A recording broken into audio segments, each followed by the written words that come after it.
আসসালামু আলাইকুম, ওয়েলকাম করছি রিয়াসাদ আজিম। ভিন্ন ধর্ম মতাদর্শের যারা শুনছেন সবার প্রতি আন্তরিক কৃতজ্ঞতা।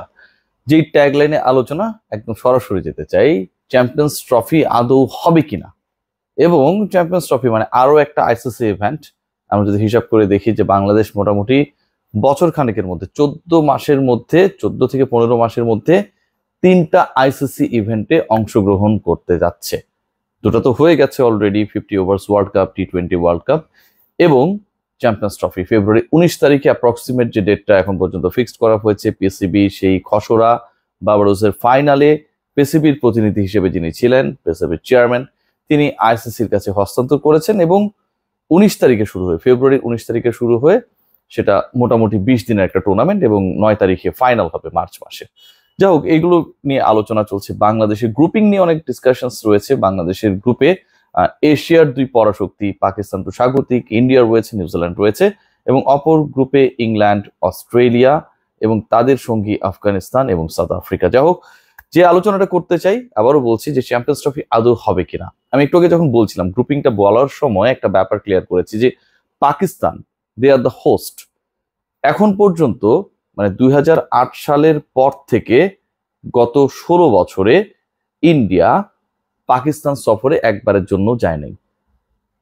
এই যে 16 বছরের পরিক্রমা, এই 16 বছরের পরিক্রমায় অসংখ্য সিরিজ বা বাইলেটারাল সিরিজ খেলার পরিকল্পনা, আলোচনা, তারপরে হচ্ছে আইসিসি যে এফটিপি রয়েছে, সেখানটায় আমরা দেখেছি যে ইন্ডিয়া পাকিস্তানের খেলা টেলা সম্পর্কে অনেক ধরনের ইস্যুস।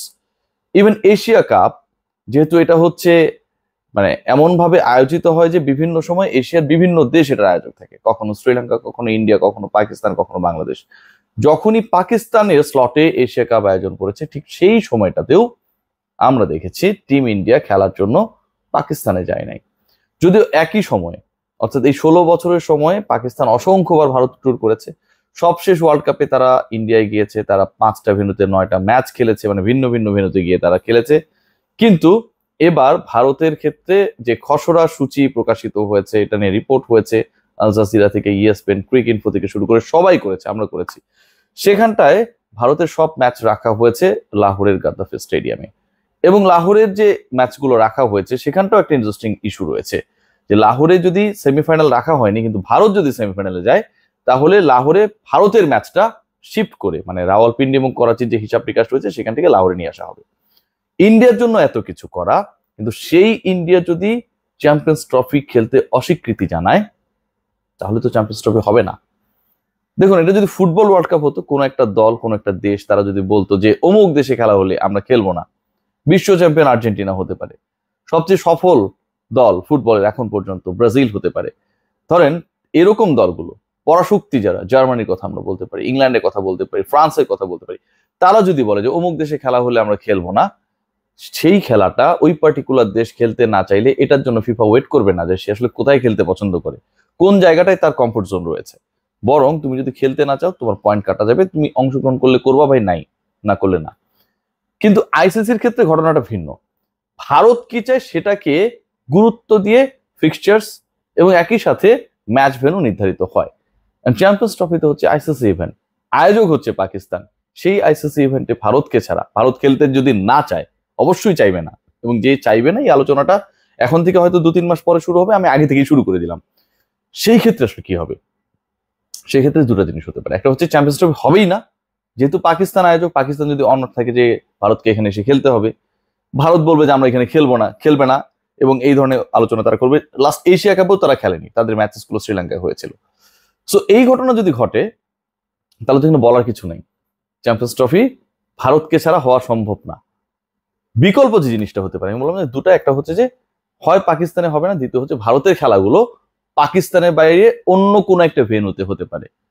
যেহেতু শীতকাল, সেহেতু সেটা বাংলাদেশেও হতে পারে, শ্রীলঙ্কাতেও হতে পারে, ইন্ডিয়াতেও হতে পারে, আমি কথার কথা বলছি। এই হচ্ছে দুটো অপশন।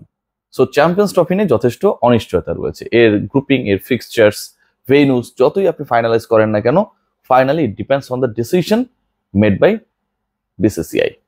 সেকেন্ড পয়েন্ট যেটা, যে চ্যাম্পিয়ন্স ট্রফি পর্যন্ত বাংলাদেশের কোচ, বা চ্যাম্পিয়ন্স ট্রফিতে বাংলাদেশের আসলে হেড কোচের দায়িত্ব কে থাকবেন, কোচের আলোচনাটা কেন যেন চাপা পড়ে যাচ্ছে।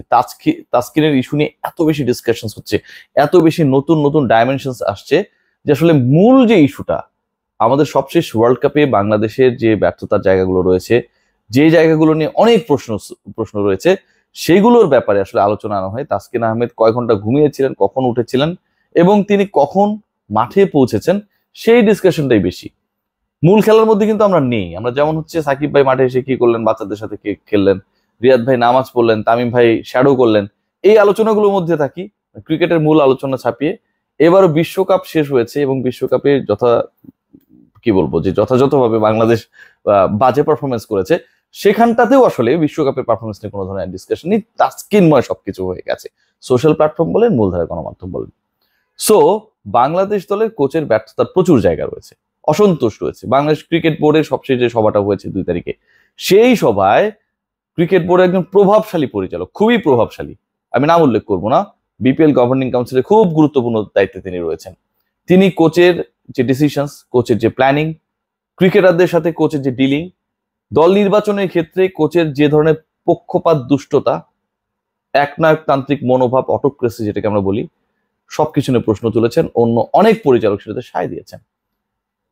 এখন হচ্ছে এটা জুলাই মাস, চ্যাম্পিয়ন্স ট্রফি শুরু হবে এখন থেকে আরো 6-7 মাস পরে। তখন পর্যন্ত চান্ডিকা হাথুরুসিংহ এই যে এত অসন্তোষ, এত আলোচনা, এত ডিসকাশন, সবকিছুর পরে কিন্তু থাকবে, এত বিতর্কের পরে কিন্তু তিনি থাকবেন। আমার কাছে মনে হয় যে চান্ডিকা হাথুরুসিংহে চ্যাম্পিয়ন্স ট্রফি পর্যন্ত থাকবেন। তার প্রতি ক্রিকেট বোর্ডের শীর্ষ মহলের একটা অন্য ধরনের ভালোবাসা কাজ করে, অন্য ধরনের একটা ফেন্স দিয়ে তাকে রাখে।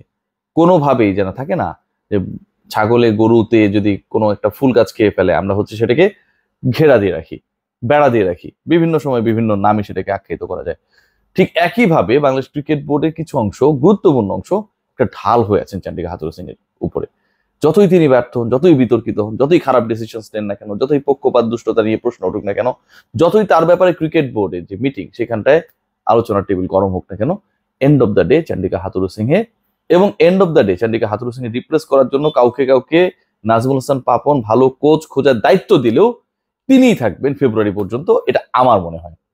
দেখা যাক শেষ পর্যন্ত কি হয়, এবং সেটা যদি থাকে, বাংলাদেশ যে চ্যাম্পিয়ন্স ট্রফিতে খুব একটা ভালো করবে না, এটা নিয়ে আসলে কোনো ধরনের সংশয় থাকবে না। কারণ আপনারা বলতে পারেন যে বাংলাদেশ চ্যাম্পিয়ন্স ট্রফি যে গ্রুপে পড়েছে সেখান থেকে তো বাংলাদেশের ভালো করা উচিত বা উচিত না, আপনারা আপনার মতো করে হয়তো ব্যাখ্যা করবেন। যেহেতু বাংলাদেশ অনেক কঠিন গ্রুপে পড়েছে, অনেকের ডিসকাশন, অনেকের আলোচনা, ইন্ডিয়া পাকিস্তান রয়েছে, সেখানটা নিউজিল্যান্ড রয়েছে, বাংলাদেশ কি করবে, তাই না?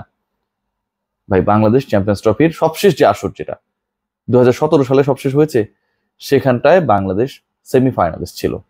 এবং তখনকার বাংলাদেশ 8 বছর আগের বাংলাদেশ, সেই 8 বছর পরের বাংলাদেশ যদি অন্তত তার থেকে ভালো না করুক, সেই লেভেলের রেজাল্ট করতে না পারে, তখনও বাংলাদেশের গ্রুপে নিউজিল্যান্ড, অস্ট্রেলিয়ার মতো দলগুলো ছিল, তাহলে এটা খুবই দুর্ভাগ্যজনক।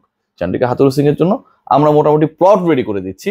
যেহেতু বাংলাদেশ দল কঠিন গ্রুপে পড়েছে, সেহেতু চান্ডিকা হাথুরুসিংহে দ্য লাস্ট মিশনে maybe for BCB, for Bangladesh cricket, failure হওয়ার চান্সটা খুবই বেশি। তিনি যেভাবে দল পরিচালনা করছেন, সেখান থেকে যদি বের হতে না পারেন, তিনি বলবেন আমরা কঠিন গ্রুপে পড়েছিলাম, so we had nothing to do after the champions trophy.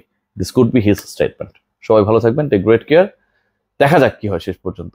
হাথুরুসিংহ থাকা না থাকার থেকে গুরুত্বপূর্ণ চ্যাম্পিয়ন্স ট্রফি মাঠে গড়ানো।